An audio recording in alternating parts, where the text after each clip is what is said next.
यह अकाट्य है कर्म का सिद्धांत। लेकिन बड़ी कठिनाई है, कुछ लोग पूर्व जन्म मानते ही नहीं है। अच्छा, उनसे कहो कि नहीं भाई हम तो मानते हैं पूर्व जन्म, तो तुरंत पूछते हैं कि बताओ तुम पिछले जन्म में कौन थे। अब यह किसे याद है? और जिस किसी को याद भी कभी कभी रहता है तो कुछ वर्ष तक, और हमें तो लगता है कि भगवान की बड़ी कृपा है, अच्छा है कि याद नहीं है। नहीं तो इस जन्म की याद ही इतना परेशान किए है, और पिछले जन्म की और याद होती।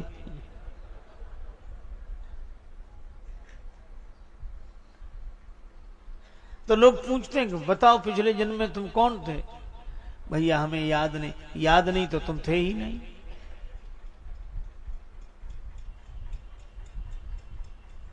बड़ी समस्या।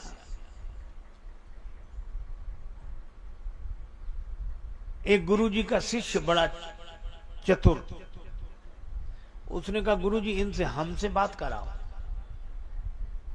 वह गया, क्या पूछ रहे थे गुरुजी से? ये पूछ रहे थे कि पूर्व जन्म मानते हो? उन्होंने कहा हाँ। तो हमने कहा बताओ तुम पूर्व जन्म में कौन थे? तो ये बता नहीं पाए। वो बोला कि हम बताते हैं। तो कहा तुम बताओ तुम पिछले जन्म में कौन थे? तो सीधे ही बोला कि हम तुम्हारे बाप थे। और जो उसने कहा कि हम तुम्हारे बाप थे तो बड़ा क्रोध आया उसे, बहुत जोर से, और कहने लगा कि नहीं नहीं तुम हमारे बाप नहीं थे। तो बोले फिर? तो क्रोध में तो था ही। तो बोला कि हम तुम्हारे बाप थे। वो आदमी बोला कोई बात नहीं, तुम ही बने रहो, थे यही तो सिद्ध करना था, उसमें क्या हार गया। तो भाई यह जन्म में किए हुए कर्म का फल ही प्रारब्ध बनता है। हमारे गुरुदेव कहा करते थे, क्रियमाण मिट जब अहम मिट, संचित मिट जब ज्ञान, भोगे से प्रारब्ध मिट, वेद भेद यह जान। अहंकार मिटने पर जो क्रियमाण कर्म जो हम कर रहे हैं वह मिट जाते हैं, उनका फल नहीं होता। भुंजे हुए बीज की तरह उगते नहीं हैं, बोने पर भी नहीं उगते, करने पर भी फल नहीं मिलता। और संचित कर्म ज्ञान हो गया, ना हम करता, तो कर्म किसके? मेरे नहीं। संचित मिट जब ज्ञान, पर प्रारब्ध तो निर्मित हो गया, यह भोगने से ही मिटता है। एक बाण चल चुका है, एक बाण धनुष पर चढ़ा है, एक बाण तूणीर में है, तो तूणीर के बाण से बचा जा सकता है। धनुष पर चढ़े हुए बाण को उतार सकते हैं, लेकिन जो चल चुका है उससे नहीं बचा जा सकता है। वही प्रारब्ध है।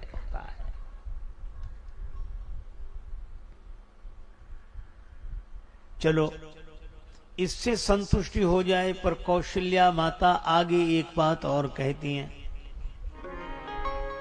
देवी मोह बस सोची, बाती देवी मोह बस सोची, देवी मोह बस विधि प्रपंच अस अचल अनादि,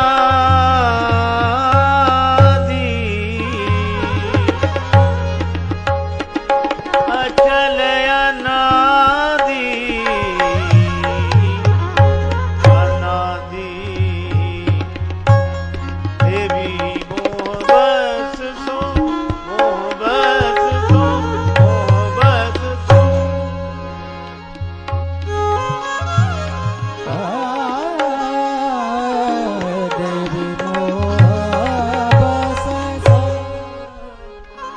वे कहती हैं, हे देवी, मोह बस होकर मोह बस माने अज्ञान, मोह माने अज्ञान। यद्यपि मोह लगाव के अर्थ में भी, पर अज्ञान के अर्थ में यहां। विधि प्रपंच अस अचल अनादि, यह प्रपंच है। और प्रपंच उसी को कहते हैं जो समझ में ना आवे। अनादिकाल से है, अचल है। अच्छा, आप ऐसे सोचो कि अगर प्रत्येक प्राणी को उसके प्रारब्ध के अनुसार ही फल, जन्म, जीवन मिलता है,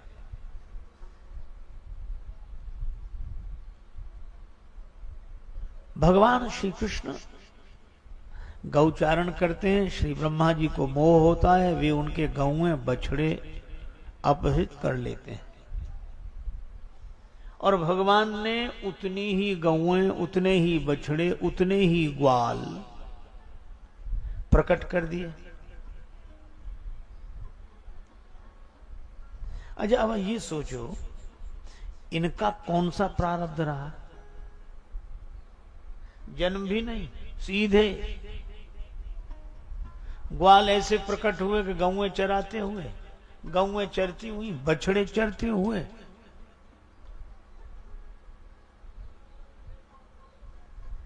यह तो भाई बड़ी विचित्र बात है। देखो, एक बात और आपसे कहूं, हिसाब लगाना। चलो पिछले जन्म का ही मान लें, तो सबसे पहले जब सृष्टि हुई होगी तब तो किसी का कोई पिछला जन्म नहीं रहा होगा, तो प्राणी का जीवन चला कैसे? तो इसका उत्तर देने वाले भी हैं। वे कहते हैं कि जब सृष्टि का प्रलय हुआ तो व्यक्ति संस्कार लेकर उस अवस्था में हुआ, और जागृत होने पर फिर उन्हीं संस्कारों के आधार पर यात्रा करने लगा। जैसे काम करते करते आदमी सो जाए तो जागने पर फिर काम शुरू कर देता है। तो प्रश्नकर्ता कहता है कि नहीं, हम तो ये पूछ ही नहीं रहे, सृष्टि के प्रलय की बात तो बाद में, पहले बनेगी तब तो बिगड़ेगी। जब सबसे पहले बनी होगी सृष्टि तो किसका कौन सा प्रारब्ध रहा होगा? इसका कोई उत्तर नहीं है। भगवान ने इतनी गौएं बछड़े उत्पन्न कर दिए, किस प्रारब्ध से? यह भगवान का संकल्प है, अपनी इच्छा शक्ति से उत्पन्न कर दिए। प्रभु सक त्रिभुवन मारी जियाई। अच्छा, रही बात कि पिछला जन्म ही नहीं रहा होगा तो प्रारब्ध कैसे रहा होगा? क्या, अरे कौन इस प्रपंच में पड़े? ज्ञानियों ने बड़ा सुंदर समाधान दिया। उमा कहूं मैं अनुभव अपना, सत हरि भजन जगत सब सपना। अब सपने में किसी का हाथ टूट जाए, पांव टूट जाए, पैसा मिल जाए, ये किस प्रारब्ध से मिला? जन्म हो जाए, किस प्रारब्ध से हुआ? अरे कुछ नहीं हुआ, ना कुछ हुआ, ना हो रहा, ना कुछ होवनहार, ज्यों का त्यों भरपूर है अनुभव का दीदार। इसलिए विधि प्रपंच अस अचल अनादि, व्यर्थ किसी को दोष मत। और इतना कहते कहते माता कौशल्या के आंखों से आंसू बरसने लगे। किसी ने कहा कि ज्ञान की बात तो आप कर रही हैं, पर नेत्र प्रेम जल से भरे हैं। इसका अर्थ यह है कि श्री राम ऐसा बेटा बनवासी हो, श्री सीता जी जैसी पुत्र वधू बनवासनी हो, तो कष्ट तो होगा ही। कौशल्या जी ने आंचल से आंखों के आंसू पोंछते हुए कहा, मैंने आज तक श्री राम की कभी सौगंध नहीं की, आज कर रही हूं। राम शपथ में कीन न काऊ, राम शपथ में न काऊ, राम शपथ में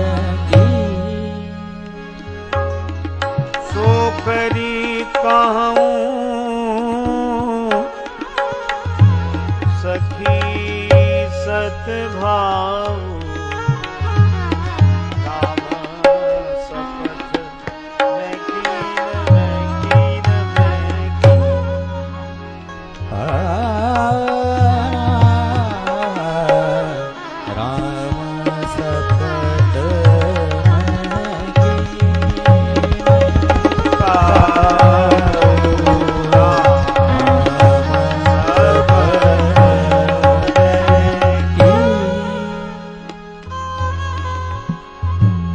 राम जी की सौगंध मैंने आज तक नहीं की,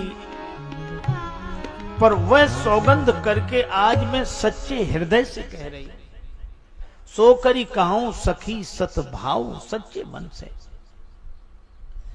श्री राम के वन गमन का मुझे दुख नहीं है, परिणाम अच्छा है। राम जाई बन राज तज भल परिणाम न पोच। राम जी लौटकर आ जाएंगे, सब कुछ ठीक हो जाएगा।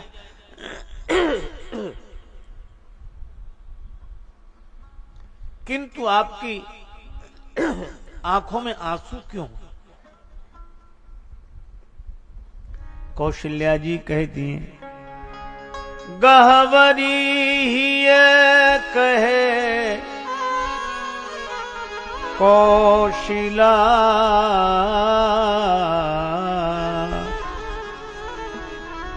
मोहि भरत कर सोच। मुझे भरत की चिंता है। मोरे सोच भरत कर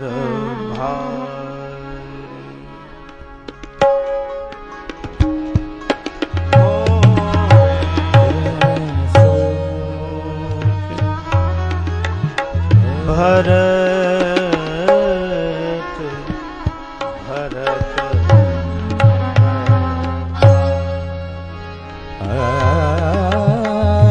मोरे सोच भरत कर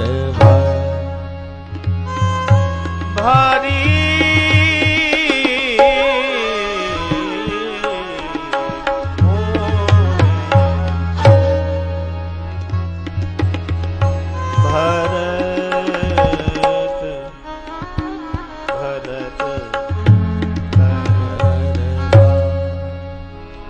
मुझे भरत की चिंता है। महाराज दशरथ कहते थे, देवी कौशल्या जानती हो सूर्य वंश के कुल का दीपक कौन है? मैं पूछती कौन? वे कहते, जाने हूं सदा भरत कुल दीपा, बार बार मुह कहे महीपा। श्री भरत को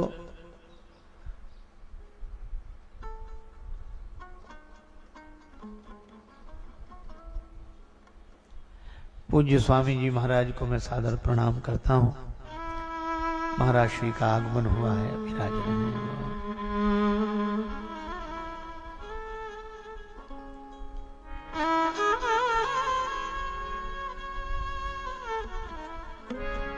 अयोध्या का सूर्यास्त हो गया। अथएव आज भानुकुल भानु, सूर्यवंश के सूर्य महाराज दशरथ का तिरोधान हुआ। सूर्यास्त हो जाए तो अंधेरा हो जाता है।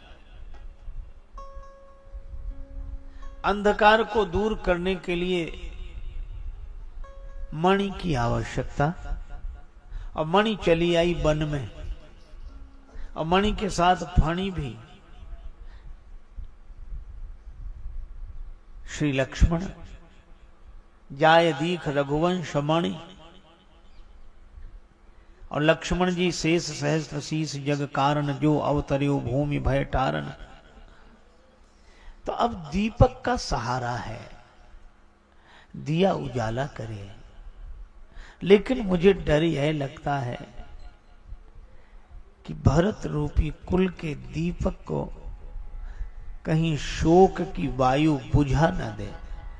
काहि न शोक समीर डुलावा, और शोक की वायु बुझा देगी तो अंधकार ही अंधकार रहेगा।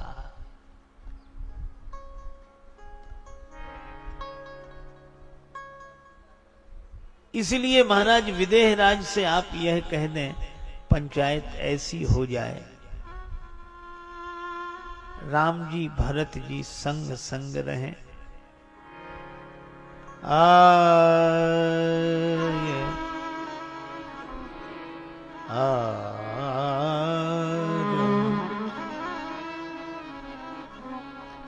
अगर ऐसा नहीं हुआ, गूढ़ स्नेह भरत मन माही, रहनीक मोही लागत नाई। भरत कह नहीं सकते, लेकिन श्री राम के बिना रह नहीं सकते।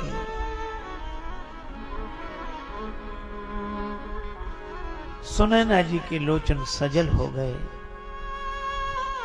पर ग्लानि में गलने लगी माता कैकेयी। गरई गलानी कुटिल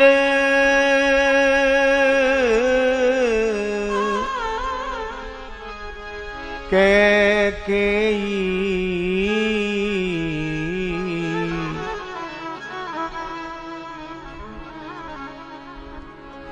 गरई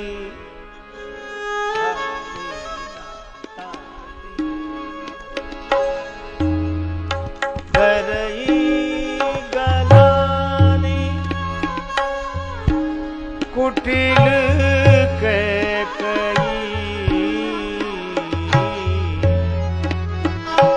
गरई गलानी कुटिल कैकेयी, गरई।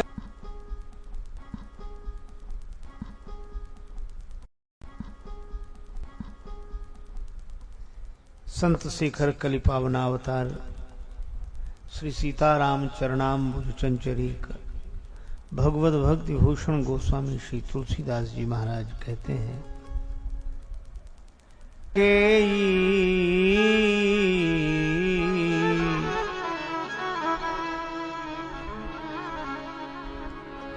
गरई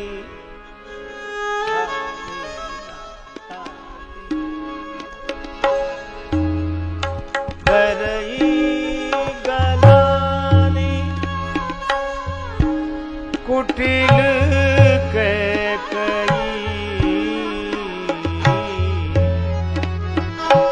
गरई गलानी कुटिल कैकेयी, गरई गलानी,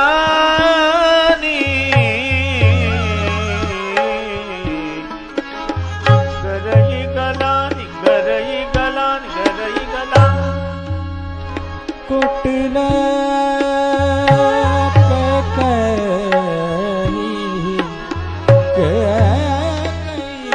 गरई गलानी। कैकेयी माता सोचती है धरती फट जाए या विधाता मुझे मृत्यु दे दे।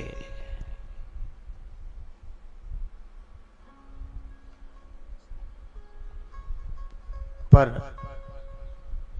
महीन बीच विधि नीच न दे। श्री सीता जी को संग लेकर कौशल्या जी से प्रार्थना करके सुनैना जी महाराज विदेहराज के पास आई। विदेहराज ने जब श्री जानकी जी का दर्शन किया, तापस बेस जनक सिय देखी,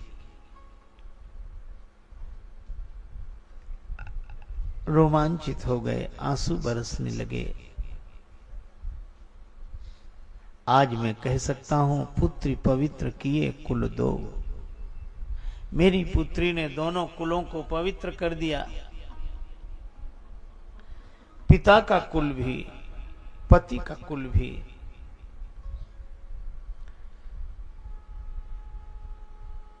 पर विदेहराज यही सोचते हैं, बेटी को विदा करते समय सब कुछ दिया, पर यह कासाय वस्त्र देना भूल गया। मुनियों के वस्त्र देना भूल गया। एक व्यक्ति ने अपनी बेटी का विवाह किया, बहुत खर्च किया, अपनी सामर्थ्य के अनुसार किया। बेटी विदा हुई, ससुराल पहुंची, दूसरे दिन उसकी मृत्यु हो गई। सभी दुखी थे, माता पिता, परिवारीजन, ससुराल वाले भी सब इकट्ठे हुए। बेटी का अंतिम संस्कार हुआ। पिता ने रोते हुए कहा, ये 2 पंक्तियां लिख कर दे रहा हूं, इसको लिखा देना कहीं।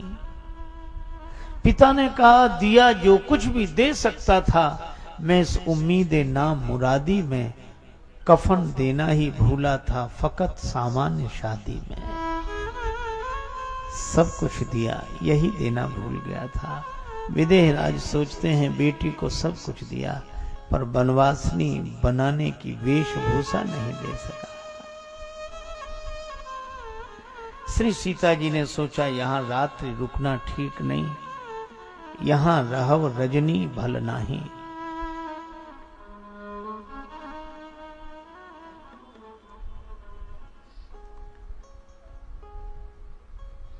पिता माता से अनुमति, आशीर्वाद लेकर श्री सीता जी श्री राम जी के पास आ गए। विदेहराज सो गए। सुनैना माता चरण दबा रही हैं। पौड़े पौड़े विदेहराज ने कहा, क्या चर्चा हुई वहां? सुनैना जी ने माता कौशल्या का वृत्तांत सुनाया कि वे यही कह रही हैं कि श्री भरत या तो राम जी के संग चले जाएं अथवा भरत जी के संग राम जी लौट जाएं। ऐसा कोई पंचायत में निर्णय करा दें। और जब इतना सुना तो विदेहराज के नेत्र बरसने लगे। पौड़े थे, उठकर बैठ गए, कहने लगे, देवी जितने कठिन विषय हैं, जैसे धर्म, राजनय, ब्रह्म विचारो, धर्म, राजनीति, ब्रह्म विचार, ब्रह्म दर्शन, ये अत्यंत कठिन विषय है। धर्म के बारे में बहुत बार निर्णय करने में कठिनाई होती है। किम कर्म किम अकर्मेति कवियो अप्यत्र मोहिता।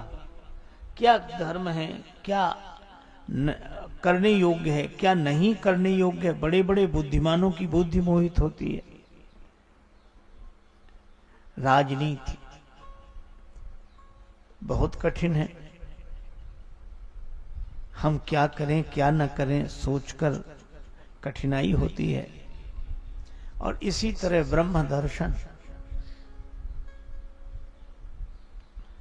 हमें उसी के बारे में बोलना पड़ता है जो नहीं है। है को तो हम बोल ही नहीं पाते, नहीं है को ही बोलते हैं। है कहो तो नहीं, नहीं कहो तो है नाही के बीच में जो कुछ है सो है। अविगति की गति कहत ना आवे, बहुत कठिन है। मति न लखे तेही मति लखे। चेहरा दर्पण में बिल्कुल साफ दिखाई देता है। दर्पण ना हो तो हमारे पास चेहरा देखने का कोई उपाय नहीं। पर अद्भुत बात है, चेहरा जहां दिखाई देता है वहां होता नहीं है, और जहां होता है वहां दिखाई देता नहीं है। पर चेहरे में, ये दर्पण में दिखने वाले चेहरे को देखकर देखें, उधर संभालें, इधर तो बात बन जाएगी। हाथ उधर न बढ़ाएं जिधर दिख रहा है चेहरा, हाथ उधर लौटाएं जिधर से दिख रहा है चेहरा। और अगर हाथ लौटाने पर इधर की नाक पकड़ में आ गई तो उधर की अपने आप पकड़ में आ जाएगी।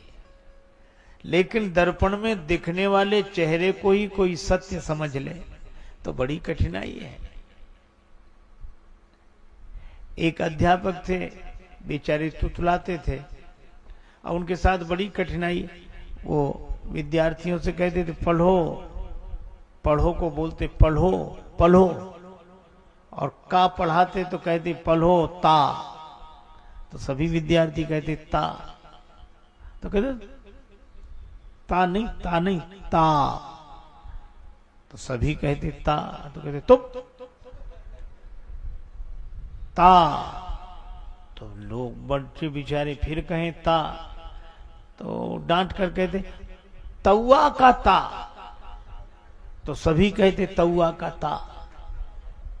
अब उनके साथ यही कठिनाई थी कि वो जो कुछ कहना चाहते थे वो कह नहीं पा रहे थे।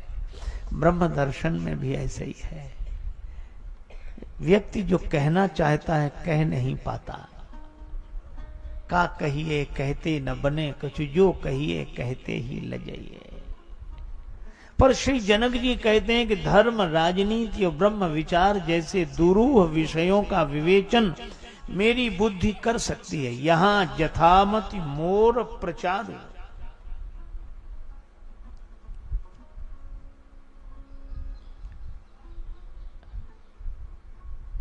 अच्छा,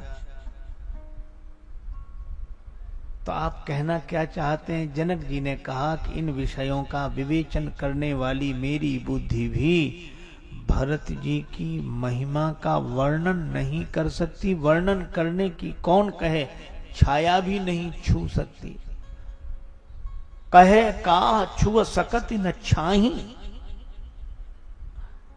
अच्छा देखो, छाया को पकड़ा ना जा सके पर छुआ तो जा सकता है कि ये रही। पर श्री जनक जी कहते हैं छू नहीं सकते। क्यों? शरीर की परछाई तो आप छू सकते हैं, लेकिन क्या आपने कभी परछाई की परछाई देखी? और श्री भरत व्यक्ति नहीं, परछाई है। किसकी? मन थिर करहु देव डर नाही, भरत ही जान राम परिछाई। भरत जी राम जी की परछाई है, छाया है। तो परछाई की छाया कैसे छुई जा सकती है?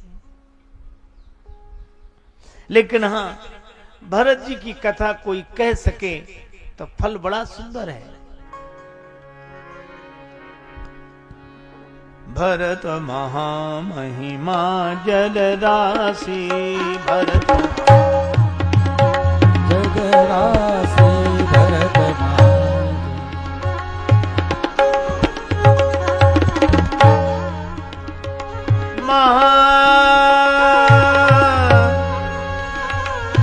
महिमा जल राशि भरत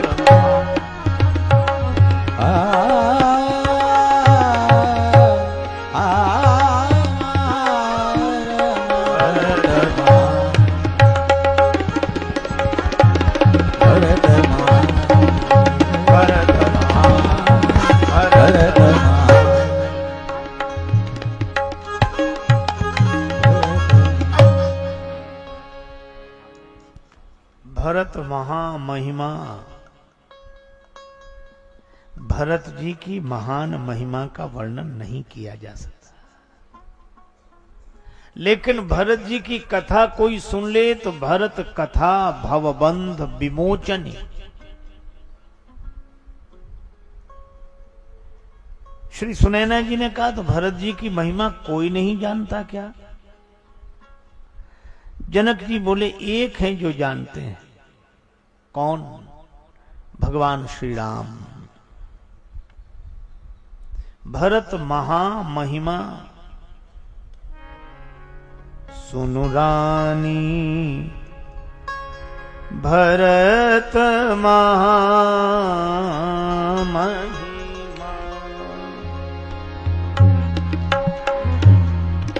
रानी भरत भरत महा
नहीं राम, राम जी जानते हैं। सुनैना जी ने कहा तब तो मैं राम जी से ही प्रार्थना करूंगी श्री भरत जी की कथा सुनावें। जनक जी बोले नहीं सुन सकोगी। क्यों? जानहि राम न सकहि बखानी। राम जी जानते तो हैं पर वर्णन नहीं कर सकते। भरत जी का नाम लेते ही उन्हें भाव समाधि लग जाती है, तो नाम लें कैसे, महिमा वर्णन करें कैसे। पूरी रात यही चर्चा करते रहे विदेहराज। कहत सारदहु करी मति हीचे, सागर सीप की जाहि उलीचे।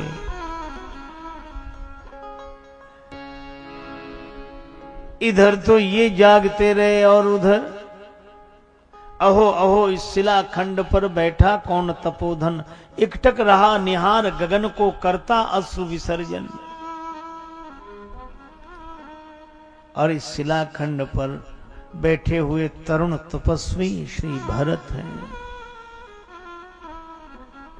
चित्रकूट के उस शांत वातावरण में सब सो रहे हैं, राम जी के भरोसे सो रहे हैं।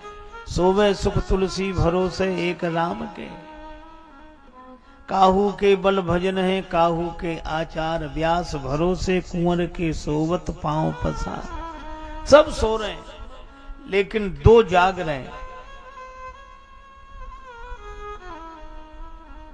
और दोनों राम जी के अनुज हैं, श्री लक्ष्मण और श्री भरत। लक्ष्मण जी राम जी के चिंतन में जाग रहे हैं और भरत जी राम जी की चिंता में जाग रहे हैं। लक्ष्मण जी सजग विलोचन हैं, सेवा में लगे हुए हैं। श्री भरत सजल विलोचन हैं। भरत जी को एक ही चिंता है, के ही विधि हो ये राम अभिषेकु, के ही विधि हो ये राम अभिषेकु, के ही विधि हो ये राम। राम राम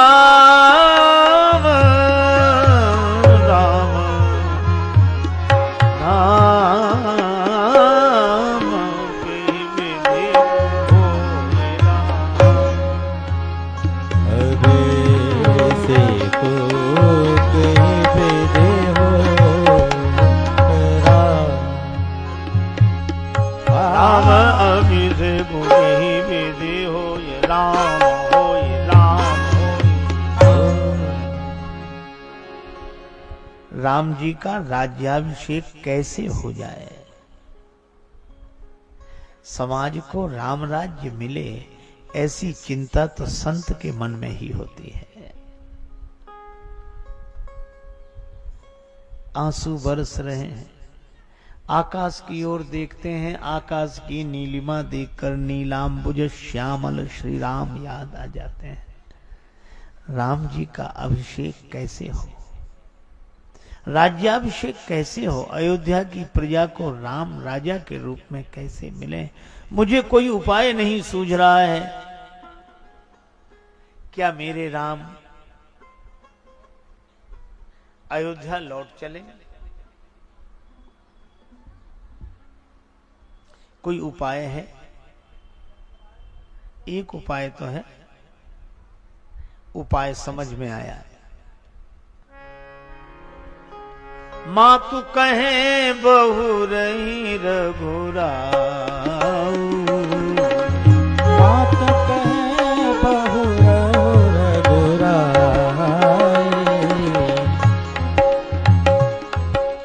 बड़ा सुंदर उपाय है। कौशल्या माता अगर कह दें कि राम पिता के कहने से वन में आए हो तो मेरे कहने से घर लौटो, तो जनी जाओ जान बड़ी माता, पिता से माता का स्थान बड़ा है, मैं कहती हूं तुम घर चलो।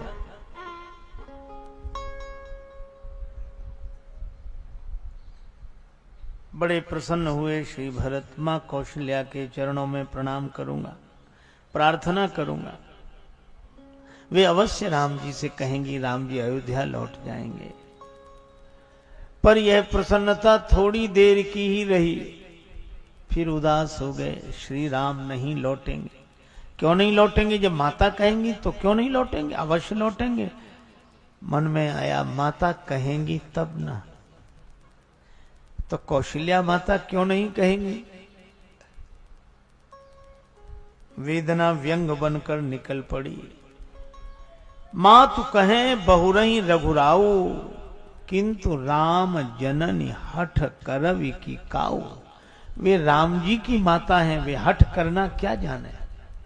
राम जननी हठ करवि, राम जी की जननी हठ करना नहीं जानती। श्री भरत का भाव यह है कि हठ करना तो भरत की माता को आता है। कोई कितना ही समझाए, लेकिन उस हठ से वे विलग नहीं होती।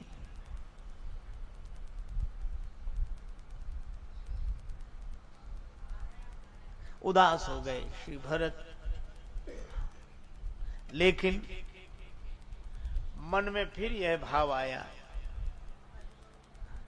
उपाय, एक उपाय है। क्या? अगर गुरुदेव कह देंगे तो राम जी अयोध्या अवश्य लौट जाएंगे।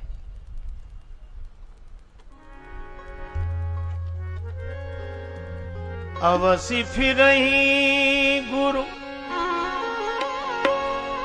आय सुमानी, अवश्य फिर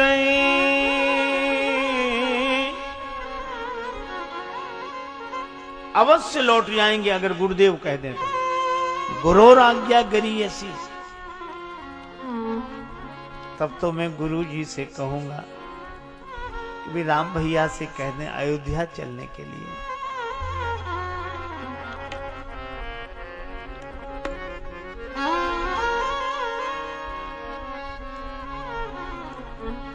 अवश्य फिर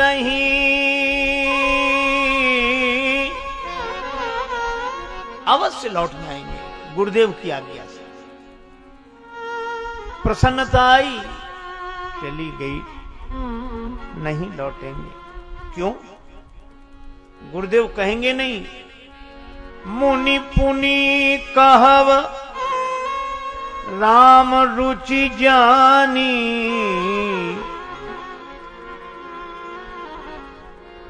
मुनि पुनि कहव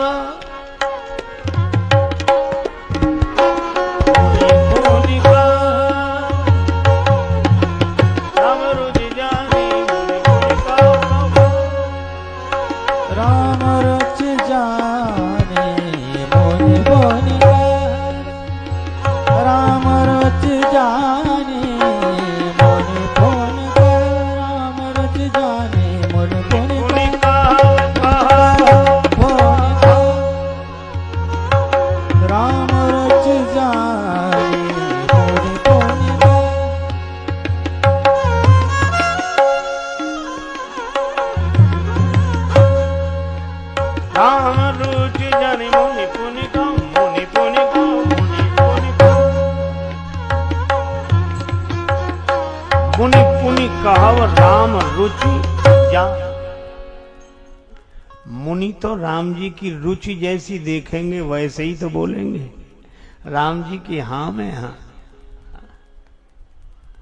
न गलत चाहता हूं न सही चाहता हूं, जो तुम चाहते हो मैं वही चाहता हूं।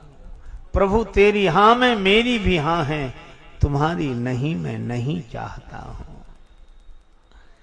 गुरु जी तो भगवान का जैसा रुख देखेंगे वैसे ही बोलेंगे।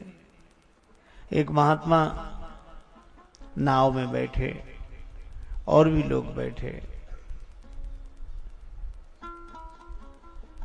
भगवान की लीला, नदी के बीच में नाव पहुंची, तूफान आ गया, नाव डगमगाने लगी। अब या तब डूबने की स्थिति में, ऐसे में तो जो भक्त नहीं होते हैं वे भी भक्त हो जाते हैं। हे राम जी बचा लो, अब तक तो नहीं माना पर आज कह रहे हैं, हे श्री कृष्ण भगवान, हे श्री गणेश जी, श्री शंकर जी, सब घबरा रहे थे, प्रार्थना कर रहे थे और महात्मा गा रहे थे, हरि तेरी नैया डगमग डोले, हरि तेरी नैया डगमग डोले, हरि तेरी नैया डगमग डोले, हरि तेरी नैया, हरि तेरी नैया, हरि तेरी नैया, हरि तेरी नैया, हरि तेरी नैया डगमग डोले, हरि नैया डगमग डोले, हरि तेरी नैया। महात्मा गाएं, भगवान आज तो आपकी भी नाव डगमगा रही है। और लोगों को लगा कि हम चिंतित हैं और ये महात्मा गा रहे हैं। किसी ने कहा महात्मा को उठा के ही नदी में फेंक दो। कुछ लोग बोले जाने किस पाप से तो अभी मरे जा रहे हैं, महात्मा को फेंकेंगे तो और जल्दी मरेंगे, अब फेंक भी नहीं सकते। और महात्मा गाए जा रहे हैं और गाते रहते, तब भी कोई बात नहीं। उन्होंने अपना कमंडल उठाया, नदी का जल कमंडल में भरा, कमंडल का जल नाव में।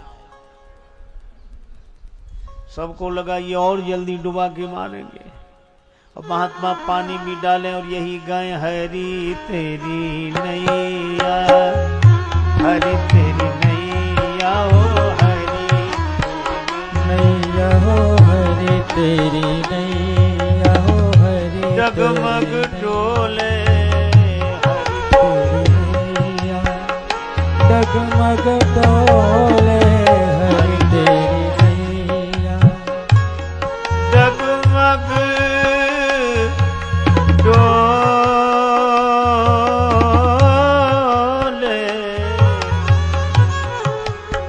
हरि तेरी नैया, हरि तेरी नैया, हरि तेरी नैया, हरि तेरी नैया। भगवान की लीला, नाव बच गई, डूबी नहीं, किनारे लग गई। सब लोग उतर उतर कर जाने लगे और महात्मा नाव में बैठे, नाव में जो पानी भरा था फिर नदी में डालने लगे। लोगों ने कहा कि बाबा अब तो नाव किनारे लग गई, अब काहे को इन नदी में पानी काहे को डाल रहे हो? और जब डूबने वाली थी तब नाव में डाल रहे थे। महात्मा बोले ना हम नाव में पानी डाल रहे थे, न खाली कर रहे हैं। फिर कहा हम तो राम जी की हाँ में हाँ मिला रहे थे।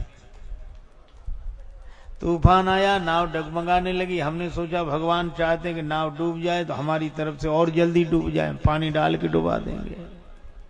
और नाव बच गई। तो जब भगवान जिसे बचाना चाहे उसमें पानी डालने से भी क्या होता है, वह तो नैया पार लगेगी ही। महात्मा भगवान के रुख में रुख मिलाकर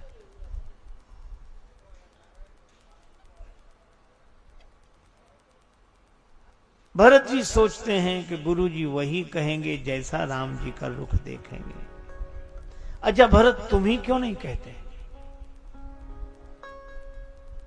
भरत जी रोने लगे। मैंने आज तक कभी राम जी की ओर मुख उठाकर देखा नहीं है, आज कैसे कहूंगा? पूरी रात बीत गई, करके नजरे इनायत वो आए, मगर क्या कहें यार हमको उसी वक्त पर अपने ऐबों गुनाहों की याद आ गई, इसलिए उनसे नजरें मिला ना सके। सिर झुक जाता है संकोच से, महू स्नेह संकोच बस सनमुख कही न बैन, दर्शन त्रिपित न आज लगी प्रेम प्यासे नैन। आज मैं कैसे कहूंगा? पूरी रात बीत गई।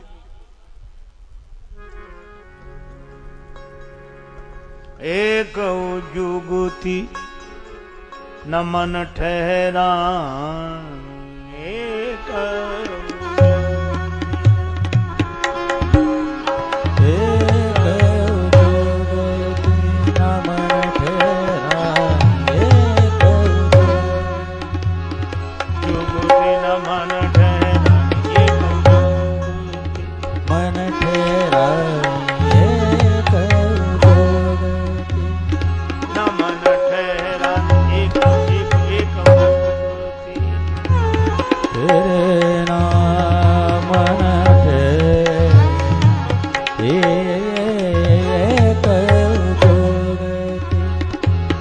भरत रहन बिहानी एक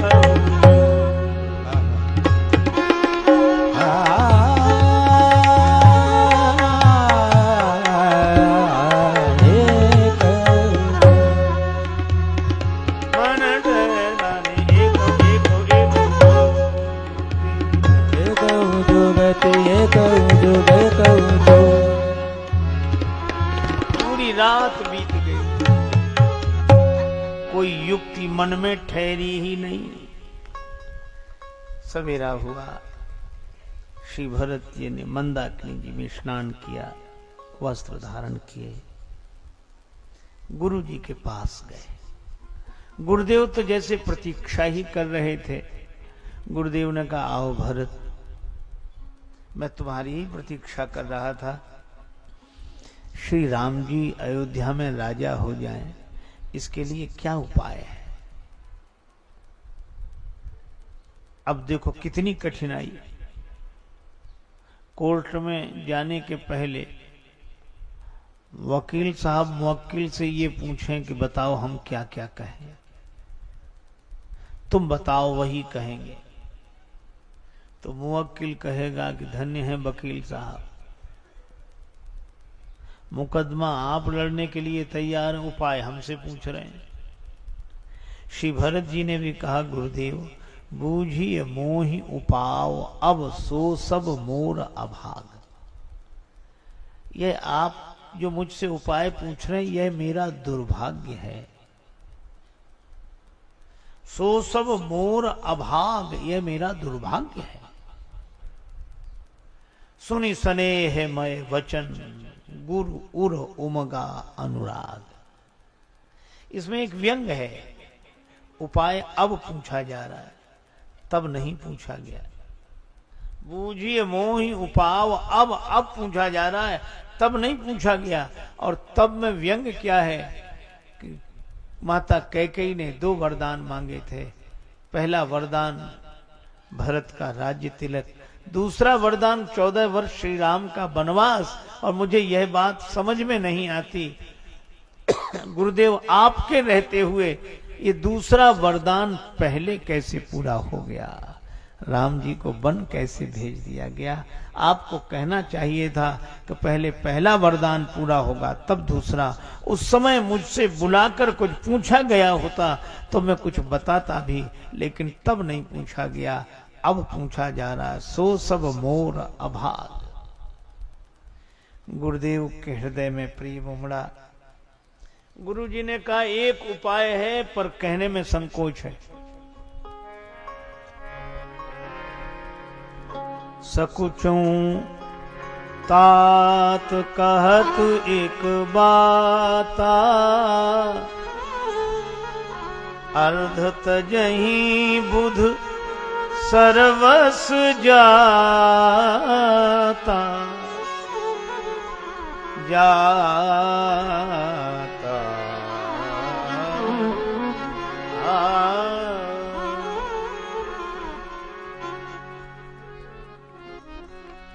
सब कुछ जा रहा हो और आधा जाने में फैसला हो जाए तो समझदार लोग यह निर्णय मान्य कर लेते हैं। उपाय एक है, तुम कानन गवना, दो भाई कानन गवना, ओ भाई तुम कानन गवना,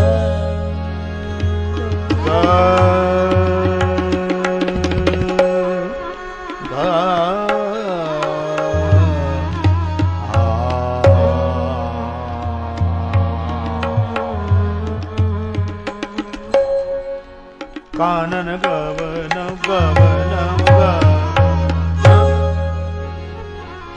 दो तुम दोनों भाई वन को चले जाओ।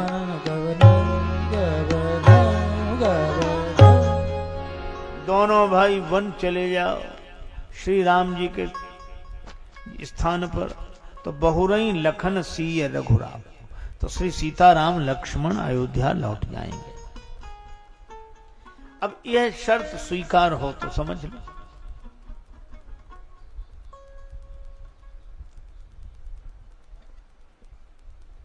अब आप सोचो, दूसरा कोई होता तो यही कहता कि फिर हमें क्या लाभ, हमें तो राम जी से दूर ही रहना पड़ेगा। पर श्री भरत यह कहते या कहेंगे, यही सोचकर तो गुरुजी ने यह निर्णय दिया। कह देंगे कि भाई हमने तो फैसला कर दिया, अब तुम ही तैयार नहीं होते तो हम क्या करें।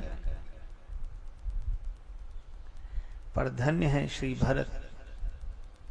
भरत जी ने कहा कि गुरुदेव क्या इतनी छोटी सी शर्त पर श्री राम अयोध्या चले जाएंगे? अवश्य, पर यह छोटी शर्त है। तुम राम जी के बिना 14 वर्ष रह लोगे, 1-2 वर्षों की बात नहीं। भरत जी ने गुरुदेव के चरण पकड़कर कहा, गुरुजी 14 वर्ष की कौन कहे, कानन करऊं जन्म भरी बासु, यही ते अधिक न मोर सुपासु। मैं जीवन भर वन में रह लूंगा, मुझे राम जी का दर्शन कभी ना हो। पर राम जी प्रसन्न है, यह सुनकर मैं प्रसन्न बना रहूंगा। आप फैसला करा दीजिए।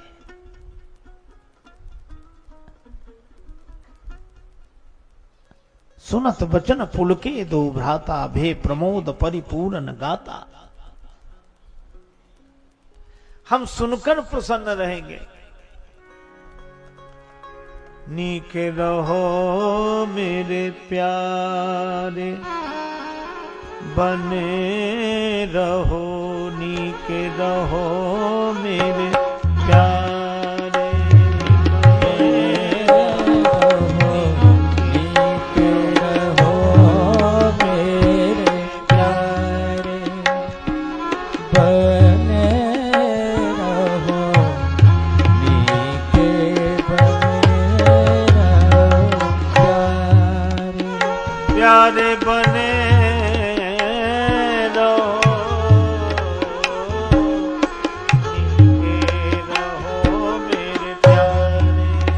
बने रहो नीके रहो मेरे प्यारे, बने रहो नीके रहो मेरे प्यारे। श्रवणन से सुनी सुनी सुख पाऊं, इतने ही प्राण आधारे बने रहो नीके रहो मेरे प्यारे, बने रहो नीके रहो प्यारे, रहो मेरे प्यारे, रहो मेरे प्यारे। सुनता रहो बस। गुरुजी कुछ बोल नहीं सके। मुनिमत ठाण तीर अबलासी, गाचह पार जतन बहु हेरा, पावत नाव न बोहित बेरा।